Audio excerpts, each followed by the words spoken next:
this, as I said a couple of days back, I want to read a few passages from Seven Pillars of Wisdom. And it has relevance to Jungian psychology, as you will see. Now, most people who follow my channel will know that I'm very interested in the distinction between logos and eros. And logos is the word, as John 1:1 says, in the beginning was the word was with God, and the word was God. However, we live our lives in the eros, and the words are pale in comparison to our lives, and also in comparison to the chaos in which we live. And so we live our lives on the eros side of the equation. And today, what I want to do is read this chapter about selecting the bodyguards for Lawrence of Arabia, T.E. Lawrence. And in order to have a proper context about this, I want to draw your mind to the movie Lawrence of Arabia. And shortly after the beginning of the movie, there's a scene where a lot of people are leaving. They're leaving St. Paul's Cathedral in mourning coats, and they've been to Lawrence's funeral. He was killed in at the age of 47 in 1935 as in a motorcycle accident. And one of the things that happens then is a reporter comes up to Lord Allenby, who had been the field marshal in charge of the British Army of North Africa, and said, could you say a few words, logos, about Colonel Lawrence? And Allenby says to this reporter, what, more words? Knowing how hollow words are. And then the reporter goes to Mr. Brighton, I believe it was, who was also a reporter, but who made T.E. Lawrence famous. And he was asked, and Mr. Bentley says, he was a poet, a scholar, and a mighty warrior. And so that was how he summed up T.E. Lawrence. And so you're going to see that that's a pale ghost compared to what Lawrence actually experienced in his career in Arabia. And so I'm going to read this chapter, which will give you an appreciation for it. And it will also give you an appreciation for just how beautifully written this book is. But in a way, the chapter is also a kind of a hoot. And so I hope you enjoy this reading. And good evening, Tamara, you're up late. I won't be taking any comments during this reading, but at the end I will respond to anything that comes up on the YouTube chat. There isn't going to be a panel today for this. So I'm at chapter 83 of Seven Pillars of Wisdom, and this is page 305 in the version I have, which is the version that has this photograph of Lawrence on the cover. There are many versions. It's beyond copyright now, I believe, so many people have come out with versions. And so here's what he says. And he's been traveling back and forth, making war for most of the previous 2 years. But one other thing to mention about this is that after the intermission of the movie, Lawrence of Arabia, there's a scene where Lawrence triumphantly is leading a group of Arabs out into the desert for battle. And there are about 1,000 men in this scene. And King Hussein of Jordan assigned an entire brigade of the Jordanian army to be extras in this movie. And so they're all very capable camel riders and so on.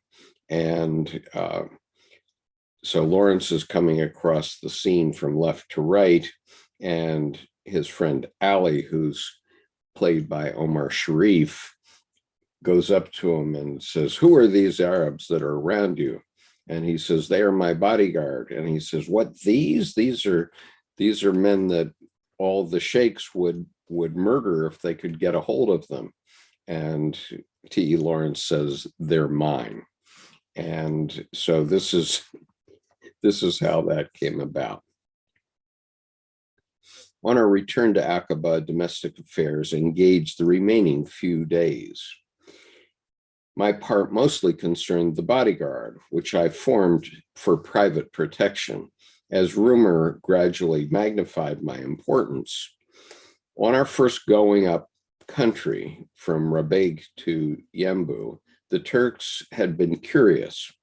Afterward, they were annoyed, to the point of ascribing to the English the direction and motive force of the Arab revolt, much as we used to flatter ourselves by attributing the Turkish efficiency to German influence. However, the Turks said it often enough to make it an article of faith, and began to offer a reward of £100 for a British officer, alive or dead. As time went on, they not only increased the general figure, but made a special bid for me. After the capture of Aqaba, the price became respectable, while after we blew up Jamal Pasha, they put Ali and me at the head of the list, worth £20,000 alive and 10,000 dead. So you can see that Lawrence was leading 30 different tribes who were in blood feuds against the Ottoman Empire. And any one of those tribes could have turned them in to the Turks and gotten this money. And so this is why he had to form a bodyguard.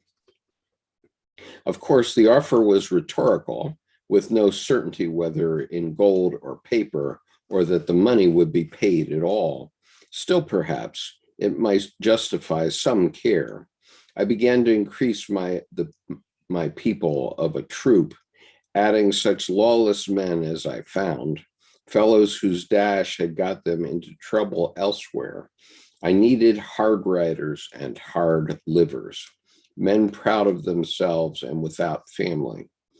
By good fortune, 3 or 4 of this sort joined me at first, setting a tone and standard. One afternoon, I was quietly reading in Marshall's tent at Aqaba. I lodged with Marshall, our Scottish doctor, as often as I was in camp, when there entered over the noiseless sand an Agili, thin, dark, short, but most gorgeously dressed. He carried on his shoulder the richest Hassa saddle bag I had ever seen. So he carried on his shoulder the richest Hassa saddlebag I had ever seen. Its woolen tapestry of green and scarlet, white, orange, and blue had tassels woven over its sides in 5 rows, and from the middle and bottom hung 5-foot streamers of geometric pattern, tasseled and infringed. Respectfully greeting me, the young man threw the saddlebag on my carpet, saying, "Yours," and disappeared suddenly as he had come. As suddenly as he had come. Next day, he returned with a camel saddle. Next day, he returned with a camel saddle of equal beauty, the long brass horns of its cantles adorned with exquisite old Yemeni engraving. On the 3rd day, he reappeared empty-handed in a poor cotton shirt and sank down in a heap before me, saying he wished to enter my service. He looked old without his silk robes, for his face, shriveled and torn with smallpox and hairless, might have been of any age, while he had had a lad's supple body and something of a lad's recklessness in his carriage. His long black hair was carefully braided into 3 shining plaits down each cheek. His eyes were weak, closed up to slits. His mouth was sensual, loose, wet, and gave me a good-humored, half-cynical expression. I asked him his name. He replied, Abdullah, surnamed El Nahabi, or the Robber. The nickname, he said, was an inheritance from his respected father. His own adventures had been unprofitable.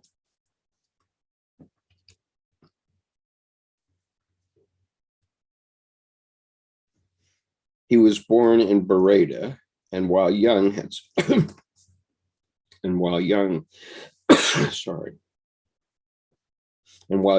suffered from the civil power for his impiety, when half grown, a misfortune in a married woman's house had made him leave his native town in a hurry and take service with Ibn Saud, Emir of Nejd, the founder of Saudi Arabia.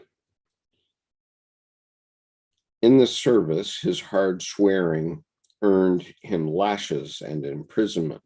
Consequently, he deserted to Kuwait, where again he had been amorous. On his release, he had moved to Hale and enrolled himself among the retainers of Ibn Rashid, the emir. Ibn Rashid was the leader of the Shia Arabs in Kuwait and the eastern province of Saudi Arabia. And he was sort of like the counterpart of Ibn Saud, and they were enemies.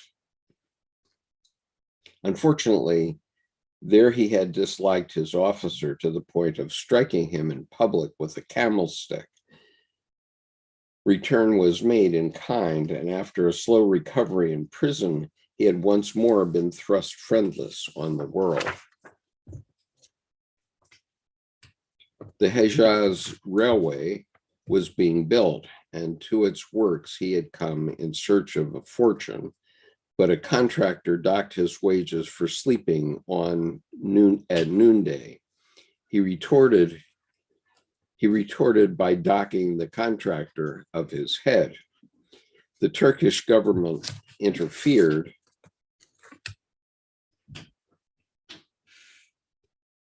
And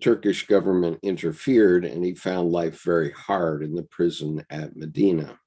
However, through a window, he came to Mecca, and for his proved integrity, the camel manship was made post carrier between Mecca and Jeddah.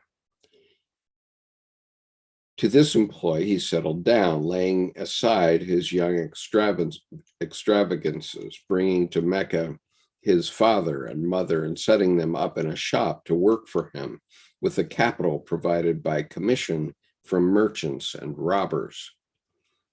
After a year's prosperity, he was waylaid, losing his camel and his consignment. They seized his shop in compensation. From the wreck, he saved enough to fit himself out as a man at arms in the Sharifian camel police. Merit made him a petty officer, but too much attention was drawn to his section by a habit of fighting with daggers and by his foul mouth, a maw of depravity, which had eaten filth in the stews of every capital in Arabia. Once too often his lips trembled with humor, sardonic, salacious, lying, and when reduced, he charged his downfall to a jealous Ataibi, whom he had stabbed in court before the eyes of the outraged Sharaf. Sharaf's stern sense of public decency punished Abdullah by the severest of his chastisements, from which he very nearly died. When well enough, he entered Sharaf's service. On the outbreak of war, he became orderly to the Dakhil, captain of the Ajili with Faisal. His reputation grew, but the mutiny at Wejd turned Ibn Dakhil into an ambassador. Abdullah missed the comradeship of the ranks, and Ibn Dakhil had given him a written character to enter my service. The letter said that for 2 years he had been faithful but disrespectful, the want of sons of shame. He was the most experienced Agili, having served every Arabian prince and having been dismissed each employment after stripes in prison for offenses of too great individuality. The Dakhil, or Ibn Dakhil, said that the Nahabi rode second to himself, was a master judge of camels, and as brave as any son of Adam, easily since he was too blind-eyed to see danger. In fact, he was the perfect retainer, and I engaged him instantly. In my service, only once did he taste cells. That was at Allenby's headquarters when a despairing provost marshal rang up to say that a wild man with weapons found sitting at the commander-in-chief's doorstep had been led without riot to the guardroom, where he was eating oranges as though for a wager. He was eating oranges as though for a wager and proclaiming himself my son, one of Faisal's dogs. Oranges were running short. Sorry, it's too funny. So Abdullah experienced his first telephone conversation. He told the assistant provost marshal that such a fitting would be a comfort in all prisons and took a ceremonious leave. He scouted absolutely the notion that he might walk about Ramleh unarmed and was given a pass to make lawful his sword, dagger, pistol, and rifle. His first use of this pass was to revisit the guardroom with cigarettes for the military police. He examined the applicants for my service, and thanks to him and to Zaigi, my other commander, a stiff man of normal officer cut, a wonderful gang of experts grew about me. The British at Aqaba called them cutthroats, but they cut throats only to my order. Perhaps in others' eyes, it was a fault that they would recognize no authority but mine. Yet when I was away, they were kind to Major Marshall and would hold him in incomprehensible talk about points of camels, their breeds and ailments from dawn till first daylight, waiting to continue his education as soon as he became conscious. A good half, nearly 50 of the 90 were Agili, the nervous Umber Naidi villagers who made the color and the parade of Faisal's army, and whose care for their riding camels was such a feature of their service. They would call them by name from 100 yards away and leave them in charge of the kit when they dismounted. The Agili, being mercenaries, would not do well unless well paid, and for lack of that condition had fallen into disrepute. Yet the bravest single effort of the Arab War belonged to that one of the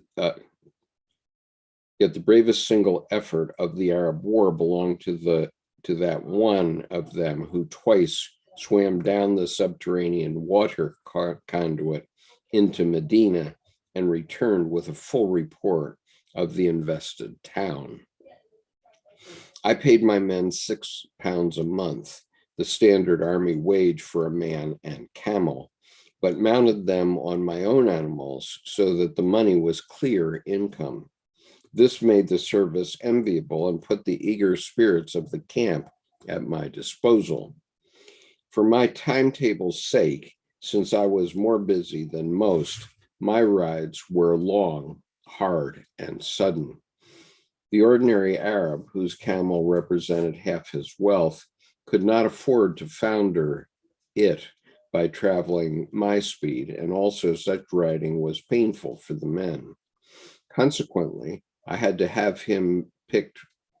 I had to have with me picked riders on my own beasts. We bought at long prices the fastest and strongest camels to be obtained. We chose them for speed and power. No matter how hard and exhausting they might be under the saddle, indeed, often we chose the hard-paced as the more enduring. They were changed or rested in our own camel hospital when they became thin, and their riders were treated likewise. The Zaigi held each man bodily responsible for his mount's condition and for the fitness of his saddlery. Fellows were very proud of being in my bodyguard, which developed a professionalism almost flamboyant. They dressed like a bed of tulips in every color but white, for that was my constant wear, and they did not wish to seem to presume. In half an hour, they would make ready for a ride of 6 weeks. In half an hour, they would make ready for a ride of 6 weeks, that being the limit for which food could be carried at the saddle bow. Baggage camels then shrank from they shrank from as a disgrace. They would travel day and night at my whim, and made it a point of honor never to mention fatigue. If a new man grumbled, the others would silence him or change the current of his complaint brutally. They fought like devils when I wanted, and sometimes when I did not, especially with Turks or with outsiders. For one guardsman to strike another was the last offense. They expected extravagant reward and extravagant punishment. They made boast throughout the army of their pains and gains. By this unreason, in each degree, they were kept apt for any effort at any risk. Abdullah and the Zaigi ruled them under my authority, with a savagery palliated only by the power of each man to quit the service if he wished. Yet we had but one resignation. The others, though adolescents full of carnal passion, tempted by this irregular life, well-fed, exercised, rich, seemed to sanctify their risks to me, to be fascinated by their suffering. Servitude, like other conduct, was profoundly modified to Eastern minds by their obsession with the antithesis between flesh and spirit. These lads took pleasure in subordination, in degrading the body so as to throw into greater relief their freedom and equality of mind. Almost they preferred servitude as richer in experience than authority, and less binding in daily care. Consequently, the relation of master and man in Arabia was at once more free and more subject than I had experienced elsewhere. Servants were afraid of the sword of justice and of the steward's whip, not because the one might put an arbitrary term to their existence and the other print red rivers of pain about their sides, but because these were the symbols and the means to which their obedience was vowed.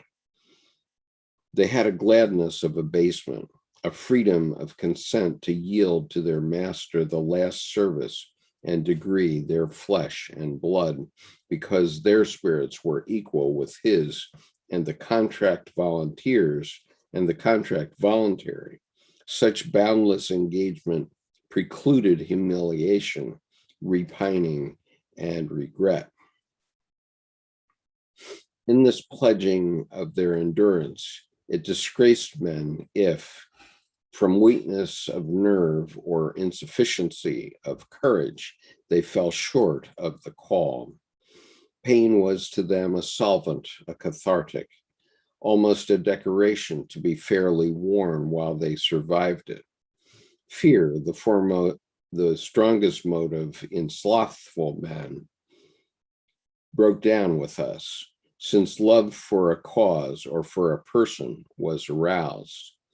For such an object, penalties were discounted and loyalty became open-eyed and obedient. To it, men dedicated their being, and in its possession, they had no room for virtue or vice. Cheerfully, they nourished it upon what they were, gave it their lives, and greater than that, the lives of their fellowship, it being many times harder to offer than to endure sacrifice.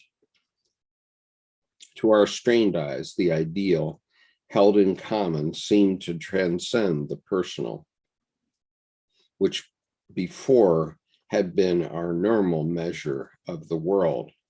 Did this instinct point to our happily accepting final absorption into some pattern wherein the discordant selves might find reasonable, inevitable purpose?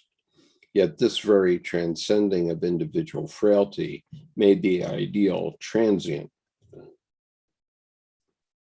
Its principle became activity, the primal quality external to our atomic structure, which we could stimulate only by unrest of mind and soul and body beyond holding point. So always the ideality of the ideal vanished, leaving its worshipers exhausted, holding for false what they had once pursued. However, for the time the Arabs were possessed and cruelty of governance answered their need. However, for the time the Arabs were possessed and cruelty of governance answered their need. Besides, they were blood enemies of 30 tribes, and only for my hand over them would have murdered in the ranks each day. Their feuds prevented them combining against me, while their unlikeness gave me sponsors and spies wherever I went or sent. Between Aqaba and Damascus, between Beersheba and Baghdad, in my service, nearly 60 of them died. With quaint justice, events forced me to live up to my bodyguard, to become as hard, as sudden, as heedless. The odds against me were heavy, and the climate cogged the die. In the short winter, I outdid them. With my allies of the frost and snow, in the heat, they outdid me. In endurance, theirs was less disparity. For years before the war, I had made myself trim by constant carelessness. I had learned to eat much one time and then go 2, 3, or 4 days without food, and after to overeat. I made it a rule to avoid rules in food, and by a course of exceptions, accustom myself to no custom at all.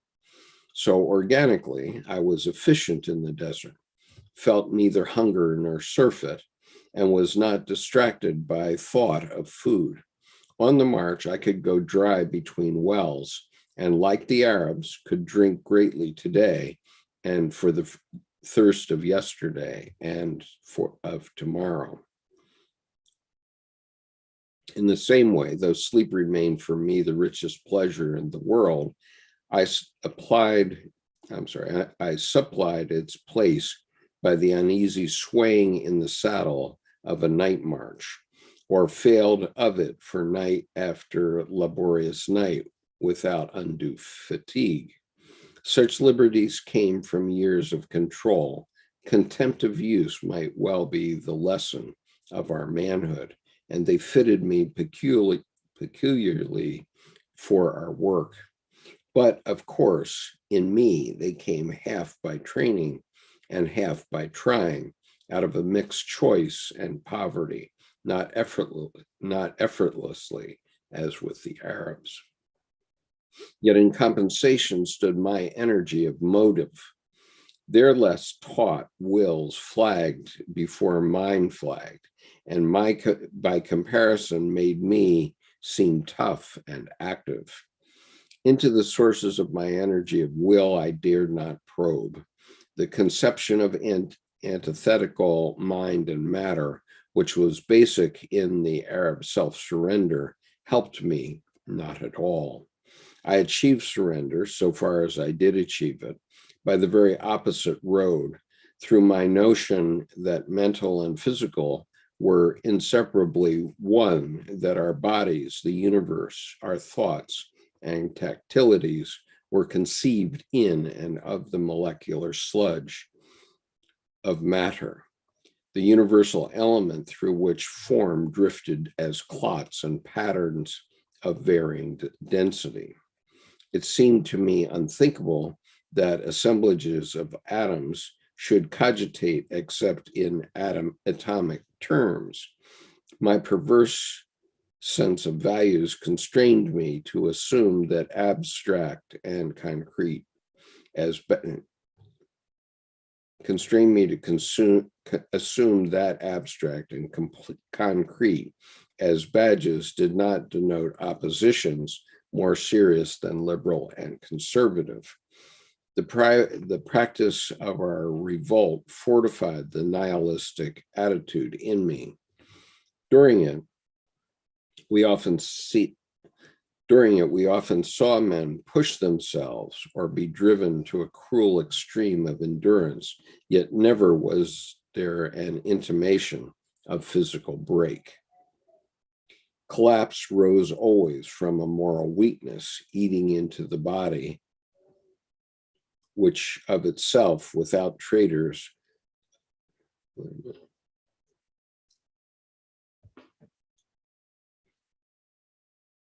collapse rose always from a moral weakness eating into the body, which of itself, without traitors from within, had no power over the will. While we rode, we were disbodied, unconscious of the flesh or feeling. And when at an interval this excitement faded and we did see our bodies, it was with some hostility, with a contemptuous sense that they reached their highest purpose, not as vehicles of the spirit, but when dissolved, their elements served to manure the field. Okay, so that is my reading for today. I hope you enjoyed that. I'll take a look at the YouTube comments now.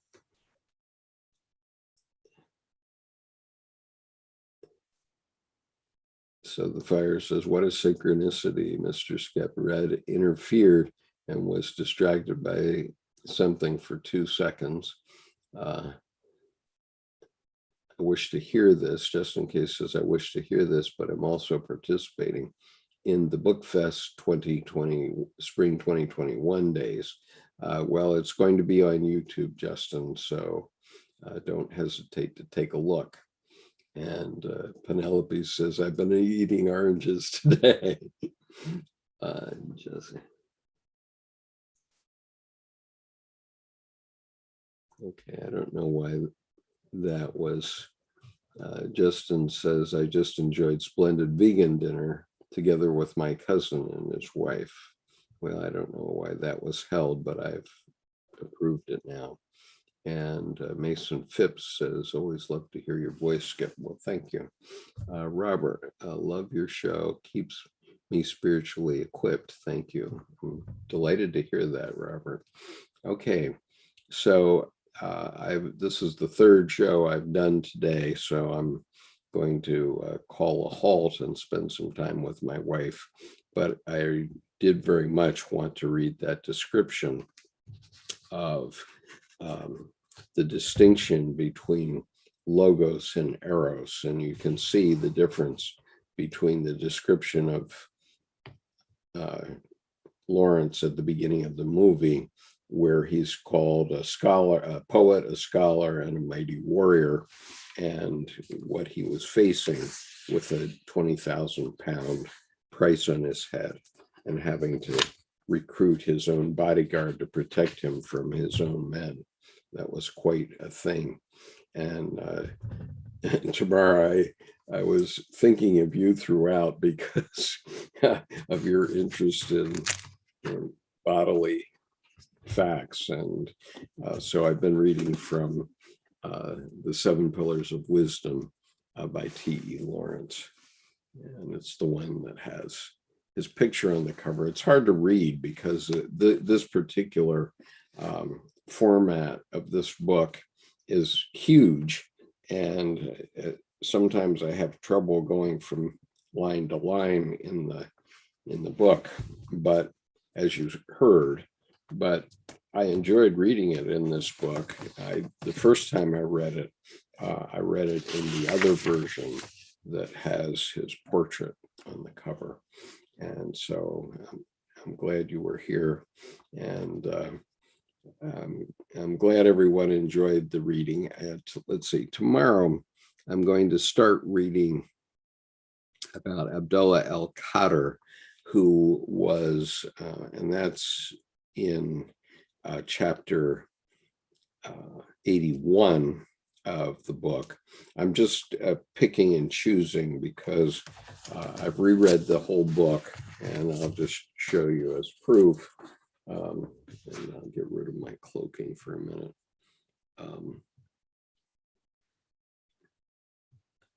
Okay, so I'll just show you the proof, which is every page has underlinings. This is how I meditate and how I read a book. And this book has 433 pages that are quite large in it. And so